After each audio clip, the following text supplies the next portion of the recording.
Bismillahirrahmanirrahim. Assalamualaikum warahmatullahi wabarakatuh. Segala puji syukur kehadirat Allah Subhanahu wa Ta'ala.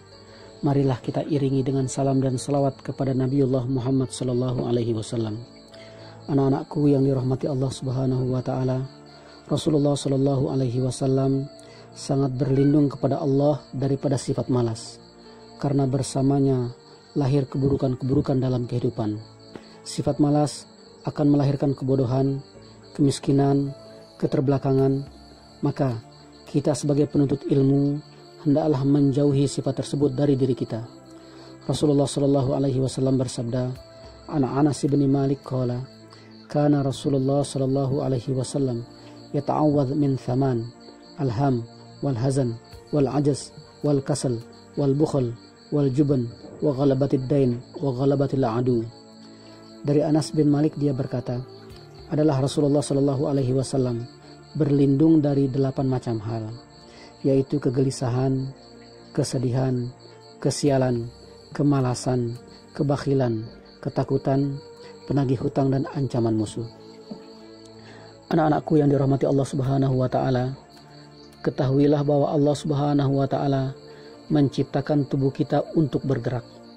Jika manusia tidak bergerak, maka dipastikan fungsi tubuhnya tidak akan normal. Oleh karenanya, jangan heran kalau sekarang ini banyak kita melihat orang masih muda tapi sering sakit-sakitan. Pepatah Arab mengatakan, taharrok fa inna fil harakah barakah. Bergeraklah, maka sesungguhnya dalam gerakan itu ada keberkahan. Dalam Islam tidak mengenal kata malas. Islam melarang para penganutnya menjadi pribadi yang memiliki konotasi senada dengan kemalasan, seperti putus asa, kata sudah terlambat, dan lain-lainnya. Bahkan Rasulullah Shallallahu Alaihi Wasallam memberikan motivasi yang sangat tinggi agar orang tidak bermalas-malasan. Beliau berkata, kalau di tangan seseorang di antara kalian ada bibit tanaman dan ia tahu besok akan terjadi kiamat, tetap ia tancapkan. Abdullah bin Umar pernah ditanya oleh seseorang ketika ia menanam pohon kurma yang masih kecil, padahal saat itu ia sudah sangat tua sekali. Wahai Ibnu Umar, untuk apa engkau menanam pohon itu, padahal kemungkinan engkau tidak dapat menikmatinya? Lantas Ibnu Umar menjawab, aku tidak menanam untuk diriku, akan tetapi aku menanam untuk orang-orang yang hidup setelahku. Masya Allah, sungguh ajaran yang sangat mulia, karena mengandung ajaran Islam untuk menjadi manusia yang dapat memberikan manfaat bagi manusia lainnya. Anak-anakku yang dirahmati Allah Subhanahu wa Ta'ala, ada beberapa tips agar kita terhindar dari sifat malas. Yang pertama, jangan bermaksiat.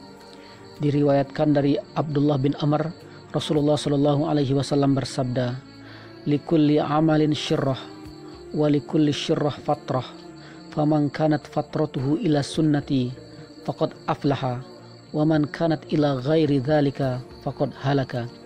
Setiap amalan itu memiliki waktu semangat, dan setiap waktu semangat ada waktu jenuhnya. Barang siapa yang waktu jenuhnya berada di atas sunnahku, maka ia telah beruntung. Dan barang siapa yang waktu jenuhnya kepada selain sunnahku, maka ia telah binasa. Hadis riwayat Ahmad. Hadis tersebut menunjukkan cara bagaimana kita mengatasi sifat jemu yang datang, yaitu dengan mengamalkan hal-hal yang sunnah walaupun ringan dan tidak memberatkan diri, seperti silaturahim, mendengarkan ceramah, mendengarkan bacaan Al-Quran, atau membaca buku. Hal-hal ini lebih baik dibandingkan dengan melampiaskan nafsu untuk berleha-leha dan bermaksiat. Yang kedua, mengharap pahala dari Allah. Terkadang rasa bosan beramal itu muncul ketika kita lupa akan pahala amalan tersebut. Cobalah untuk membayangkan keutamaan dan pahalanya. Dengan demikian, segala penat akan hilang. Pahala dan balasan dari Allah Azza wa Jalla sungguh lebih mahal dari usaha manusia untuk menebusnya bagaimanapun sulitnya. Dan jika dibandingkan dengan pahala dari Allah Azza wa Jalla, kesulitan dunia seperti tidak ada nilainya. Yang ketiga, istiqomah. Diriwayatkan dari Aisyah, Rasulullah Shallallahu Alaihi Wasallam bersabda, ahabul a'mali ilallahi adwamuha wa in qalla. Amalan yang paling dicintai Allah adalah yang terus-menerus dikerjakan meskipun sedikit. Hadis riwayat Bukhari. Hadis ini secara nyata menyatakan tentang keutamaan amalan yang dikerjakan secara disiplin dan terus-menerus, tidak berlebih-lebihan ketika terlalu semangat, dan tidak berhenti sama sekali ketika semangat menurun. Dengan berdisiplin, mengatur waktu, dan merencanakan aktivitas, maka malas akan dapat diatasi.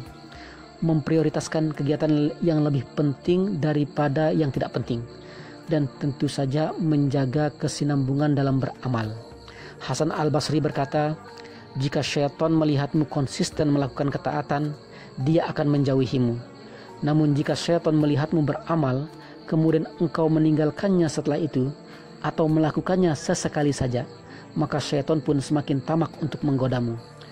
Demikian Ananda tausiah kita pagi hari ini. Semoga memberi manfaat untuk kita semuanya. Wabillahi taufiq wal hidayah. Wassalamualaikum warahmatullahi wabarakatuh.